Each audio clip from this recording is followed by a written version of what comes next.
Кенепе балалар, бүгін біз сіздермен мамандықтың бәрі жақсы атты сынып сағатымызды бастаймыз. Ең алдымен сынып сағатымызды Абай Құнанбаевтың мына өлең жолдарымен бастағым келіп отыр. Әсемпаз болма әрнеге, өнерпаз болсаң арқалан, сен де бір күлкіш дүниеге, кетігін тартып арқалан.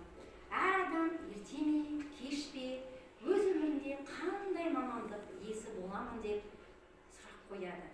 Мамандық таңдау өте жауапты іс.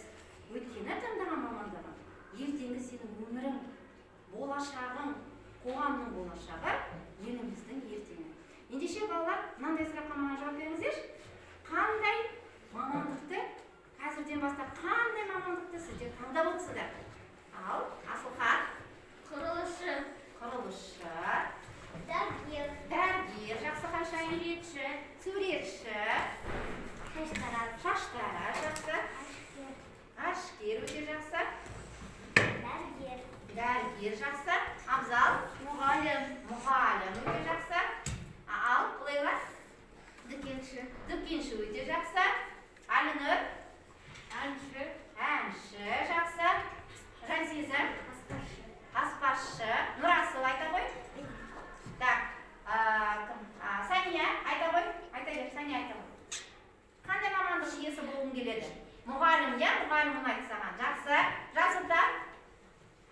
Қандай мамандық иесі?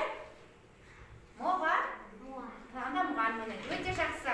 Шапалақтап қояйық. Ендеше балалар, осы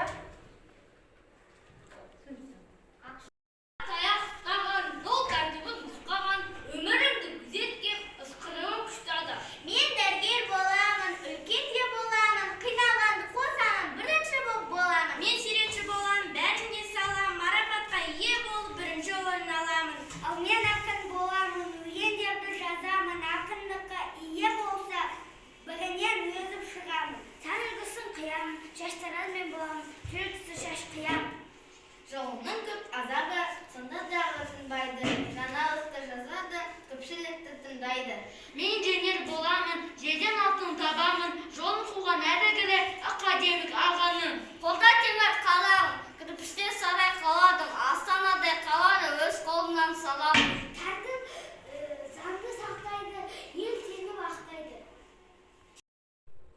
оқушылар, келесі сайысқа көшейік. Қазір мен сіздерге жұмбақтар жасырамын. Сіздер сол жұмбақтарға жауап беретін боласыздар. Топпен